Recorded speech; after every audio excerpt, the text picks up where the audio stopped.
आप सबका खैर मकदम है कश्मीर लाइव के लाइव अपडेट्स में।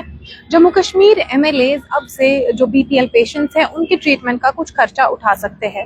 ये अनाउंसमेंट अभी कुछ टाइम पहले एक नोटिफिकेशन के जरिए जम्मू कश्मीर फाइनेंस डिपार्टमेंट ने की, जिसमें उन्होंने कहा जो जम्मू कश्मीर के एमएलएज है, मेंबर ऑफ लेजिस्लेटिव असेंबलीज है, हर एक कॉन्स्टिट्यूंसी का जिनको एक फंड मिलता है, annual fund CDF constituency development fund, उसी फंड में से हर एक एमएलए तकरीबन एक साल में 20 लाख रुपए तक ये बीपीएल पेशेंट्स जो है उनके ट्रीटमेंट में खर्च कर सकते हैं।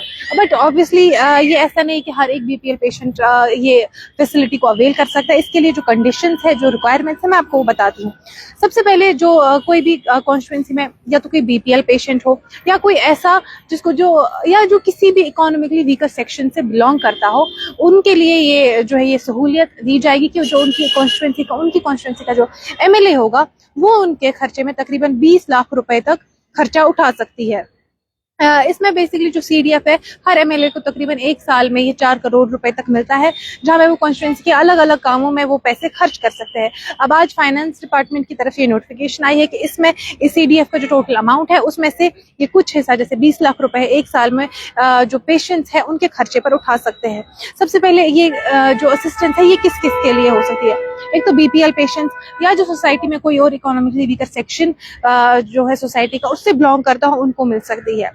अब असिस्टेंस कितनी मिलेगी? एक एमएलए रिकमेंड कर सकता है अलग अलग अमाउंट से अलग अलग डिजीजेस के लिए। जैसे कैंसर के लिए तकरीबन 2.75 लाख रुपीस तक का खर्चा एमएलए रिकमेंड कर सकता है। अब अगर ऑर्गन ट्रांसप्लांटेशन की रिक्वायरमेंट हो तो एक एमएलए तकरीबन 5 लाख रुपए तक रिकमेंड कर सकता है। या कोई क्रॉनिक किडनी डिजीज हो तो उसमें भी, जिसमें डायलिसिस की जरूरत हो तो उसमें भी जो एमएलए है वो 1 लाख रुपए तक रिकमेंड कर सकता है। या अगर और कोई लाइफ थ्रेटनिंग डिजीज भी हो वो उसके अंडर भी एमएलए उनको ये असिस्टेंस दे सकता है।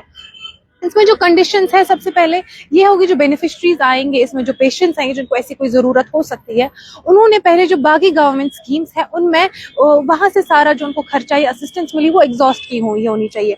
जैसे अगर PMJ सेहत के अंदर जो ट्रीटमेंट उनको कॉस्ट कवर होगा वो उसके अंडर होगा। उसके बाद अगर कोई मेडिकल एड ट्रस्ट है या कैंसर ट्रीटमेंट के लिए आता है cancer treatment and management fund for poor, उसके अंडर जो आता है वो वहां से खर्च कर सकते हैं।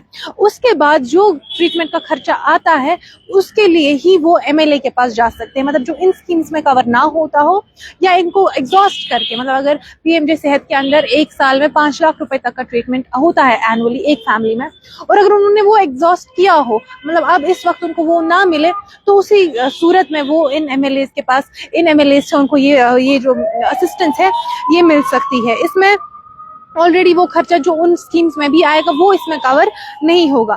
और ट्रांसपेरेंसी के लिए जो पैसा है वो डायरेक्टली बेनिफिशियरी के अकाउंट में नहीं जाएगा। मतलब जो पेशेंट है एमएलए डायरेक्टली उसको पे नहीं कर सकता है, एमएलए को हॉस्पिटल को पे करना है। मतलब जहां पे वो अंडर ट्रीटमेंट है, जो पेशेंट जिस हॉस्पिटल में अंडर ट्रीटमेंट है वो सिर्फ उन्हीं को वो पैसे दे सकते हैं। और उसके बाद जो पेशेंट हैं उनको एक प्रॉपर मेडिकल अथॉरिटी एक सर्टिफिकेट दिखानी होगी एमएलए को, जहां पे प्रूव हो सके कि इनको वाकई में पैसों की जरूरत है। इनकम वेरिफिकेशन होगी, दिखानी होगी, ताकि ये प्रूव हो सके कि ये बीपीएल की कैटेगरी में आते हैं या इकोनॉमिकली वीकर सेक्शन में फॉल होते हैं। तो उनको एक इनकम सर्टिफिकेट भी प्रोड्यूस करनी होगी, या जो भी ऑडिट मैकेनिज्म होगा ये प्रूव करने के लिए कि इनको वाकई में पैसों की जरूरत है, ये उस कंडीशन में आते हैं, वो भी उन्हें वहां पे दिखाना होगा।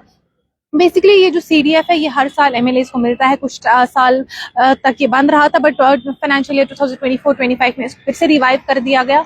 और ये एक नॉन लैप्सेबल फंड है। मतलब अगर इस साल कोई भी अमाउंट जब ये एमएलए को हर साल मिलता है तो समझे 4 करोड़ में से जैसे 2 करोड़ या 1 करोड़ खर्च हो गया, और उसके बाद जो 2 करोड़ बचते हैं ये कहीं नहीं जाते, ये एक गवर्नमेंट का एक अलग अकाउंट आता है ट्रेजरी में, जहाँ पे ये 2 करोड़ फिर वापस वहां जाते हैं, और जो नया फाइनेंशियल ईयर आता है ये उसमें फिर से उनको जो है दिए जाते हैं।